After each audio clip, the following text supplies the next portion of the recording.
I'm about to learn some disturbing news. Crystal That's like some Castles kid were shit. the enigmatic electronic Texas music speech is duo thought who on. made waves and shook up the electronic music world. To the public, they were a new age punk band creating some of the most interesting and forward-thinking music at the time, hosting legendary live shows to crowds of adoring fans who appreciated the unapologetic music. But behind closed doors, things were much worse than any of the fans. Do I want to hear this? 2003 was the first time Alice Glass and Ethan Kath would become Holy acquainted. shit. With Alice being This nigga needs a compressor on his vocals, maybe a limiter. I'm not gonna lie, he keeps going quiet and then he keeps talking loud, and the decibels are all over the place. Let me boost it up a little bit for y'all. Hold on. Okay, that's good. years old and Kath 26. Alice had run away from her home in order to live in a squat community What you mean, of Cliff punks Farmer under the right name now? Vicky Vale, where she started an all-girl experimental punk band. In December of 2003, shortly after Alice had run from home, she met Kath and began producing music with him, and Crystal Castles was formed. 2006 was the year the duo would see their first release with a track titled Alice Practice, a track that Kath claimed to have been a mic test for Alice that he accidentally recorded, a remarkable story for a track that soon became a big hit. This track got Crystal Castles on the map and scored them their first record deal. More singles followed, and eventually the duo were on their way to a UK tour.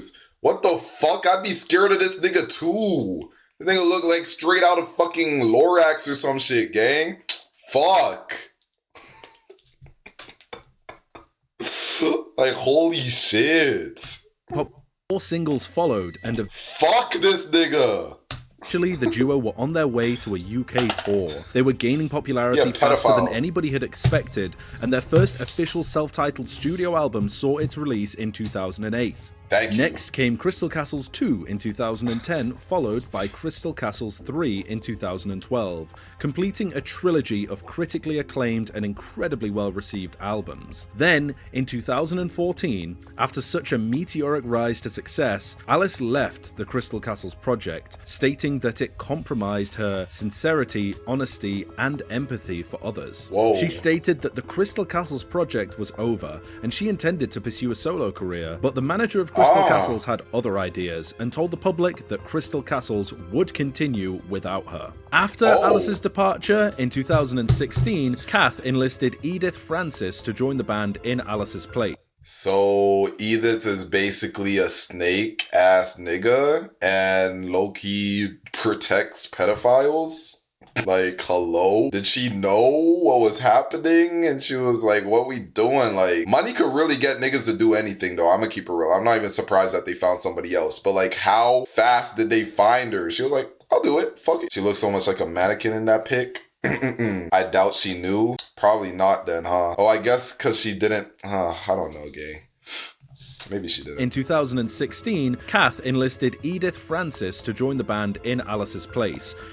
Yes. You know how weird women can be to other women? I'm not gonna lie. Women say it all the time. Women be women's biggest hater sometimes, bro. That's facts. I'm not gonna lie. And there's money involved, bro. Now it's not even a woman thing. They could have found a guy to get this fucking role. You know what I mean? If they wanted to, bro. Trust me, gang. I'm not gonna lie. You put money in anybody's face, bro, somebody's stepping up, gang. I'm telling you, there's a girl that would step up. Trust me. Trust me. It sounds crazy, but trust me, bro. I've seen my girlfriends get snaked out crazy, bro. You know what I mean? It's like when a nigga cheated on a girl, and then the girl's best friend, once they both become single or whatever, and time passes by, she starts having feelings for the nigga that cheated on her.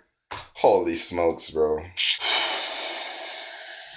Like, there's always some girls that would do some weird shit, bro. Echo 2K, lol. Plus, it's fair to assume she was manipulated too. Yeah, but is Edith a whole different sound though? I don't know. Continuing the project and releasing a fourth album titled Amnesty 1. The new duo performed a couple of sold-out shows and were planned to appear at SXSW, a concert organized to highlight women's income disparity. Alice expressed that she didn't think Kath was an appropriate person to headline a feminism-centered event, and Crystal Castles were removed from the lineup. After Alice's departure from the band, fans were confused and speculation was rampant. absent. After a hugely successful 3-album run, to leave the project seemed unthinkable. What could make her leave the project? And why did the project continue? So she started even when in her she absence? if she started, she kind of looked like the Minecraft like gas thingies, bro. Or whatever they're called, bro. Nigga, y'all don't even know what I was asking. How y'all answering my question before I ask? Now my short-term memory kicked in. Hold on, let me listen to what he was saying. After a hugely successful 3-album run, to leave the project seemed unthinkable. What could for a hugely successful centered event, and Crystal Castles were removed from the lineup. After Alice's departure from the band, fans were confused and speculation was rampant. After a hugely successful 3-album run, to leave why didn't she speak again? I mean, that's kind of like, yeah.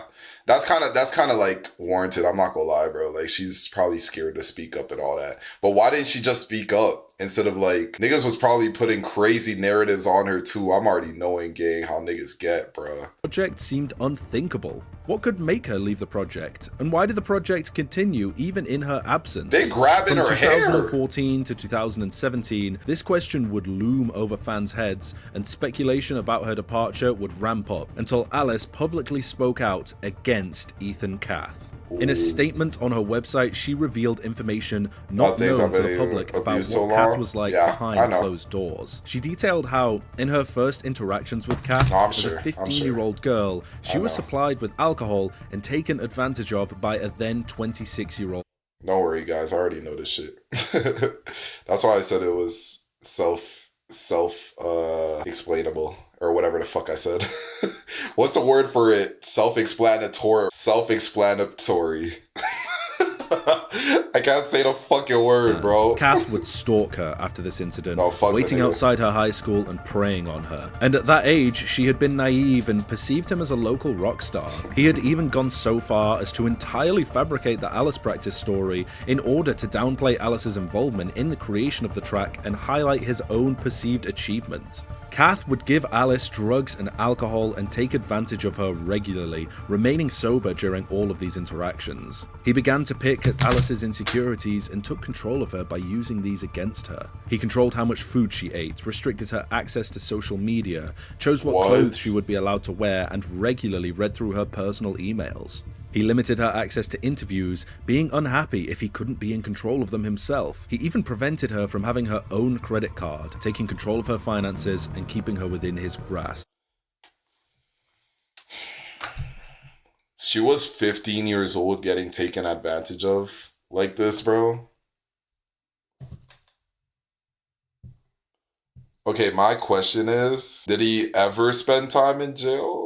Like, I'm not even trying to, like, sound like I'm protecting the nigga. Did we take this nigga to court, though? Like, it's public information, so surely he has to face consequences. The fuck? You have a felon for a president? I am in Canada, actually.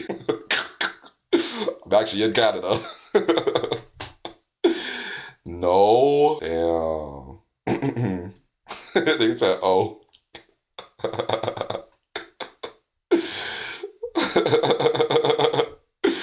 Like, damn, bro, that's crazy, bro. Prevented her from having her own credit card, taking control of her finances and keeping her within his grasp.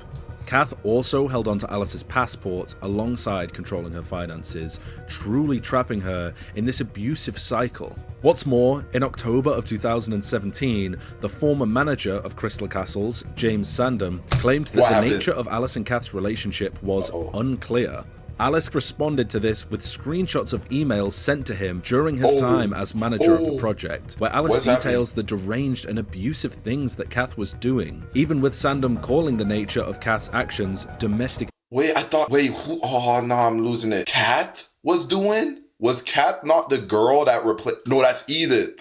Who's Cath? Oh, wow. I thought that was like a girl's name. Who's Cath in this situation? Ethan. Oh, okay. His last name. Okay. Cool. Relationship was unclear. Alice responded to this with screenshots of emails sent to him during his time as manager of the project, where Alice details the deranged and abusive things that Cath was doing, even with Sandham calling the nature of Cath's actions domestic abuse. Hi James, Claudio, which is Ethan Katz's real name, threw my phone out the window while we were driving last night. It was scary and dangerous and we could have gotten in an accident. I need a new phone now. Can you help me get another one for London? He can't do shit like this. He'll end up in jail. I will confront him face to face about it tomorrow. I've had enough of this shit. Thanks. I should really be able to have a phone and call who I want. He makes me want to quit when he acts like this. Bro. Of course you should. It's domestic abuse and I fucking hate it. Next time, I'm going to call the cop. I'm finna get tight. James, why didn't you call the cops, bro? I'm actually getting tight. I'm not even gonna lie. I'm not even gonna lie. Who's James? Who's James? And I fucking hate it. You're doing absolutely nothing. There's a kid that needs help. The manager? Wait, he has a clause against him where he can't snitch? Like, wow. What?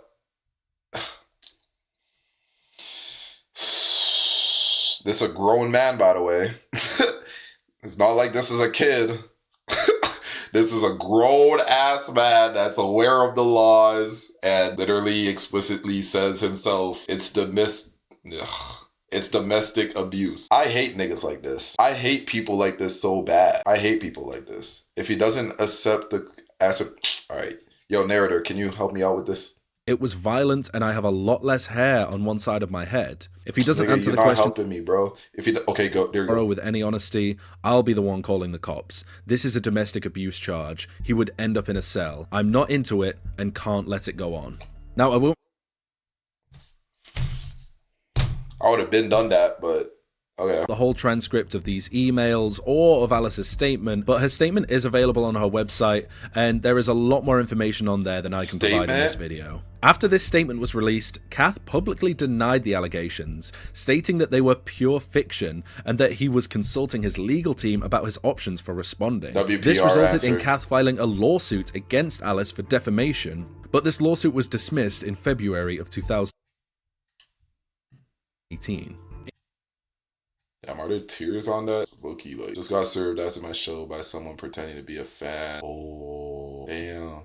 Glass was awarded nearly $21,000 in attorney fees after Kath's lawyers sought to vacate the dismissal of this defamation lawsuit against Alice. Because of this statement, 4 other women came forward with stories about Kath, abusing and taking advantage of them when they were teenagers and he was in his mid to late 20s. They stated that he would use his notoriety from his band Kill Cheerleader and the Crystal Castles duo in order to coerce young women and supply them with drugs. So he is a pedophile. It's not even just her. He's multiple, like he's into little girls. All right, bro.